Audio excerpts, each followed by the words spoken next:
istirahat yang cukup, dan pagi ini Allah boleh bangunkan kami dengan kesehatan baru, sukacita baru, juga kasih yang baru.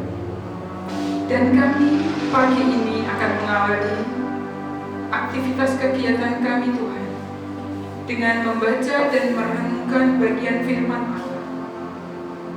Kiranya Roh Allah akan menolong dan menuntun kami, memampukan kami untuk bisa mengerti apa yang menjadi rencana dan tujuan Allah di dalam kehidupan kami. Mampukan kami Tuhan untuk mengisi hari kami bersama Yesus. Terima kasih Tuhan. Amin.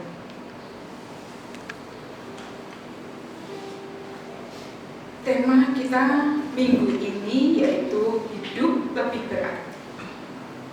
Dan tema bulannya yaitu mengambil tanggung jawab. Sekarang kita kan ada grup di rumah sakit itu ya, tiap hari ada yang ulang tahun. Saya masih ingat kemarin atau lusanya itu Mas Yono juga ulang tahun ya Mas. Selamat ulang tahun ya Mas. Sehat selalu, panjang umur. Ya. Hidup ini adalah anugerah terbesar dari Tuhan. Ketika seseorang dipanggil untuk hidup, berarti ada tujuan dan rencana Tuhan yang indah dan luar biasa di dalamnya. Kemarin itu ada yang berulang tahun juga. Mas Yono sudah duluan ya. Ini Bapak Agustinus Sujarwo, kemudian Ibu Setiawati, dan yang hari ini itu Adi Karsanto, Mas Adi Gigi. Ya. Ada yang bertambah usia ya. Selamat ulang tahun adalah ucapan yang umum kita berikan kepada keluarga, sahabat, rekan yang merayakan hari kelahirannya. Biasanya juga diiringi dengan doa, yaitu sehat selalu, panjang umur, dan masih ada banyak doa-doa yang lain. Ada sebagian orang yang berpendapat bahwa panjang umur erat hubungannya dengan hidup bahagia. Menurut Alkitab, kebahagiaan itu sebetulnya menyangkut posisi kita di hadapan Tuhan. Maaf, ada yang terlupa. Saya belum baca firman. Kita akan membaca dulu firman Tuhan yang terambil dari 1 Petrus 1 ayat 24 sampai yang 25.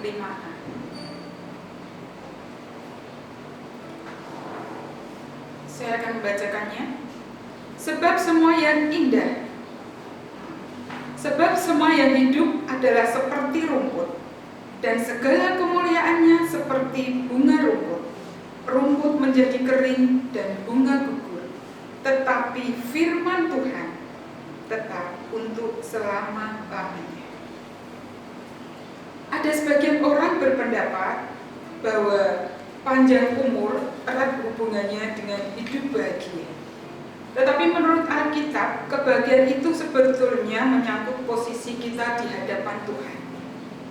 Matius 6 ayat 24, saya akan membacakannya bagi kita semua. Lalu Yesus berkata kepada murid-muridnya, setiap orang yang mau mengikut aku, ia harus menyangkal dirinya, memikul salibnya, dan mengikut aku. Menurut dunia, penyangkal diri adalah penderitaan. Tetapi bagi orang percaya, menyangkal diri adalah suatu kehormatan. Kebahagiaan itu memampukan kita bertahan, tetap sukacita, sekalipun kita berada dalam kesulitan yang luar biasa. Kebahagiaan tidak tergantung pada sehat atau sakit, kaya atau miskin. Rasa bahagia adalah perwujudan dari iman kita. Bersyukurlah, maka kita akan bahagia. Bukan menunggu bahagia dulu, baru kita bersyukur. Kita akan kembali belajar dari firman Tuhan dari Kejadian 5. Ini PR untuk kita baca di rumah saja ya, karena panjang. dari Kejadian 5 itu berisi tentang silsilah keturunan Adam dan usianya ketika meninggal dunia.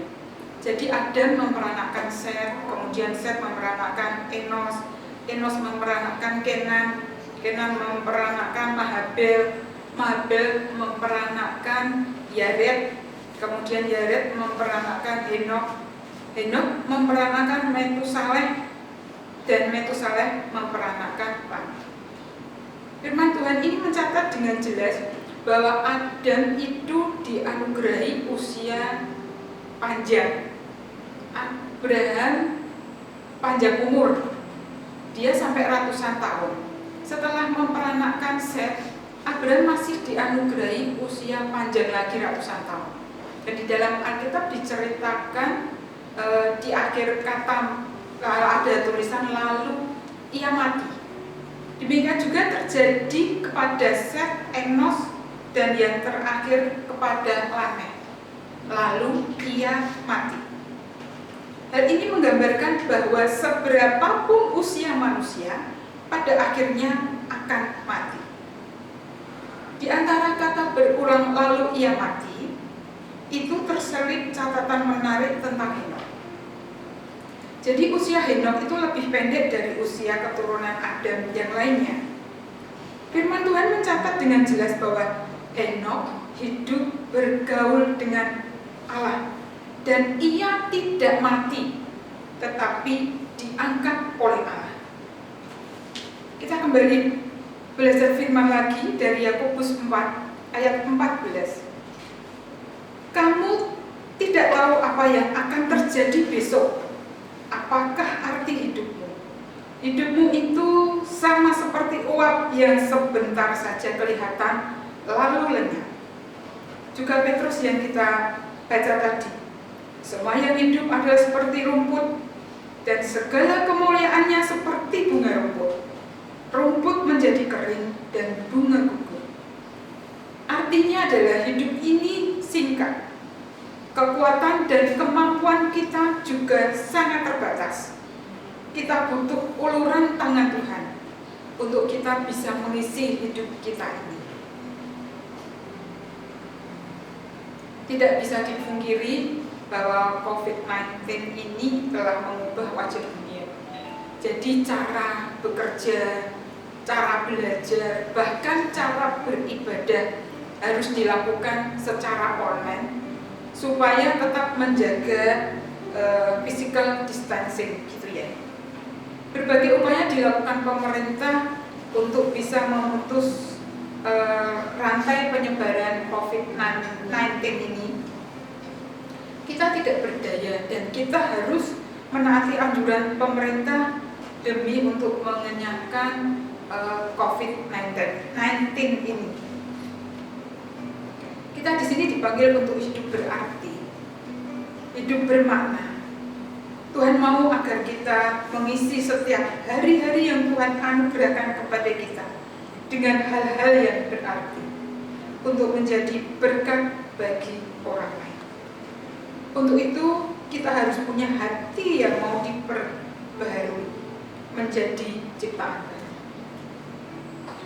Ada cerita dikisahkan bahwa ada sebuah danau di mana di dalamnya itu terdapat banyak batu-batuan. Tidak jauh dari danau itu ada papan bertuliskan yang mengambil batu akan menyesal dan yang tidak mengambil batu juga akan menyesal. Heran dengan pernyataan ini ya. Beberapa turis itu tertarik untuk mengambil beberapa butir batu untuk dibawa pulang. Sebagian turis yang lain itu memilih untuk tidak mengambil batu-batu ini. Dia memilih untuk menikmati kesegaran air danau itu. Singkat waktu, turis ini kembali ke negerinya masing-masing dan turis yang membawa beberapa butir batu itu meminta ahli batu untuk memeriksakan batu itu. Dan hasil pemeriksaan batu itu didapatkan bahwa batu itu adalah sejenis batu safir dan rubi. yaitu batu yang dari luarnya itu tampak jelek, tetapi dalamnya merupakan batu permata yang sangat indah dan mahal harganya. Turis yang membawa batu itu menyesal karena mengapa dulu tidak mengambil lebih banyak, dan turis yang tidak mengambil pun menyesal mengapa dulu tidak mengambil batu itu.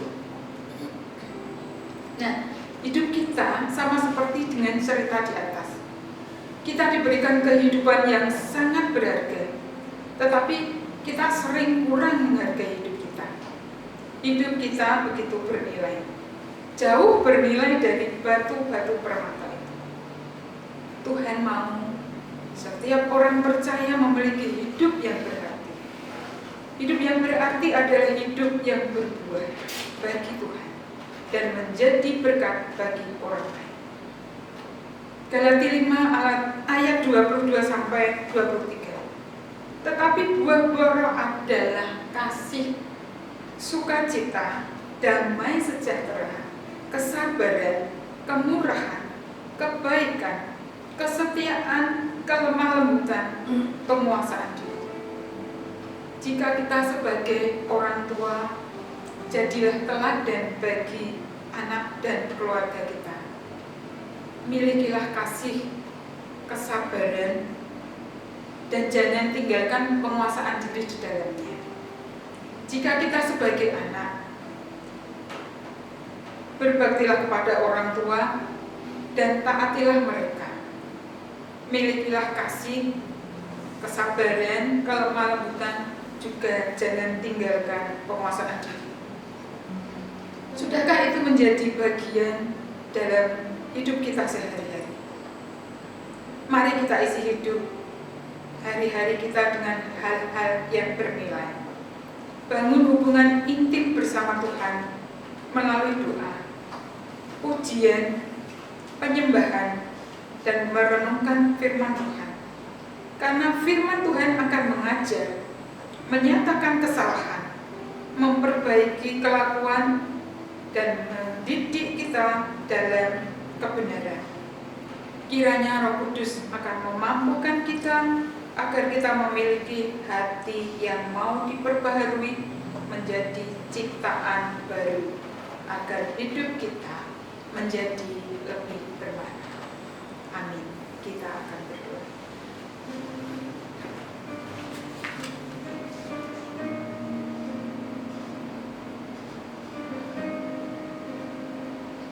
Bapa di surga, kami mengucap syukur untuk anugerah kehidupan yang masih Engkau berikan kepada kami. Kami mau untuk lebih sungguh mencari Engkau. Berikan hikmat-Mu Tuhan, agar kami bisa melewati hari-hari kami dengan tidak sia-sia. Kami mau agar kehidupan kami dapat memberikan makna bagi keluarga kami, bagi sanak saudara kami, bagi sahabat dan rekan kerja kami. Kami juga ingin berdoa untuk saudara kami, Bapak Adi Karsanto, yang sudah boleh Tuhan tambahkan usia. Kiranya Allah juga boleh memberkati pekerjaannya, berkati keluarganya. Terima kasih Tuhan. Kalau sebentar kami akan meninggalkan ruangan ini, kami akan melakukan aktivitas di bagian kami masing-masing. Allah akan memberkati kehidupan kami. Biarlah tetap ada kasih di dalam hidup kami, karena Allah sudah lebih dahulu mengasihi kami. Biarlah kami juga Tuhan beri kemampuan untuk mengasihi orang-orang yang ada di sekitar kami. Terkhusus kami ingin berdoa untuk wabah pandemi yang sedang ada, yaitu COVID-19. Tolong Tuhan, ulurkanlah tangan-Mu untuk bisa mengenyahkan virus ini dari muka bumi. Dan tolong kuatkanlah iman kami senantiasa, sehingga kami tetap bersandar kepada Tuhan. Tuhan, inilah doa kami. Kami manusia berdosa Tuhan. Kami memiliki banyak kekurangan dan kelemahan. Kami mohon Engkau Allah yang akan menyempurnakan kami. Engkau Allah yang akan mengampuni segala dosa-dosa dan salah kami. Dan hanya di dalam satu nama yang indah, Tuhan dan Juru Selamat kami yang hidup, kami senantiasa mau berdoa dan berserah. Amin. Kita akan bangkit dan kita akan memuji Tuhan kembali dengan Bapa, Engkau sungguh